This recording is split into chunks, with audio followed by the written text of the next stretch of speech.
ನಮಸ್ಕಾರ ಸ್ನೇಹಿತರೆ, ನನ್ನ ಹೆಸರು ರಫಿತಾ ಮೋಹನ್. ದುಷ್ಟಬುದ್ಧಿ ಉಳ್ಳವನು ವಿದ್ಯಾವಂತನಾದರೂ ಸಿರಿವಂತನಾದರೂ ಅವನಿಂದ ಬಹಳ ದೂರವಿರಬೇಕು.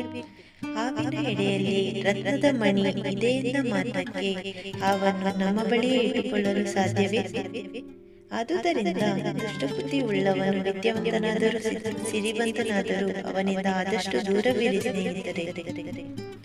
ಒಂದು ಮಾತು ನೆನಪಿನಲ್ಲಿ ಇಟ್ಟುಕೊಳ್ಳಿ, ಸುಖದಲ್ಲಿ ಎಲ್ಲರೂ ಸಿಗುತ್ತಾರೆ, ಆದರೆ ದುಃಖದಲ್ಲಿ ಕೇವಲ ಭಗವಂತ ಮಾತ್ರ ಸಿಗುವನು. ಸುಖದಲ್ಲಿ ಎಲ್ಲರೂ ಸಿಗುತ್ತಾರೆ, ಆದರೆ ದುಃಖದಲ್ಲಿ ಕೇವಲ ಭಗವಂತ ಮಾತ್ರ ಸಿಗುವನು. ನೀವು ಯಾವತ್ತೂ ಗೆಲುವು ಸಾಧಿಸಬೇಕೆಂದಿದ್ದರೆ ನಿರಂತರವಾಗಿ ಬದಲಾಗುತ್ತಿರಬೇಕು.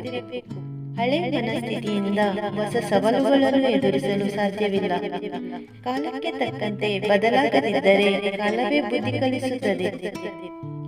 ಇದುವರೆಗೆ ಯಾರೆಲ್ಲ ನನ್ನ ಚಾನೆಲ್ಗೆ ಸಬ್ಸ್ಕ್ರೈಬ್ ಮಾಡಲಿಲ್ಲ ಅವರೆಲ್ಲ ಒಂದು ಸಲ ಸಬ್ಸ್ಕ್ರೈಬ್ ಮಾಡಿ, ಶೇರ್ ಮಾಡಿ, ಲೈಕ್ಸ್ ಕೊಡಿ. ಎಲ್ಲರಿಗೂ ನನ್ನ ಚಾನೆಲ್ ವಾಚ್ ಮಾಡಿದ್ದಕ್ಕೆ ಥ್ಯಾಂಕ್ ಯು.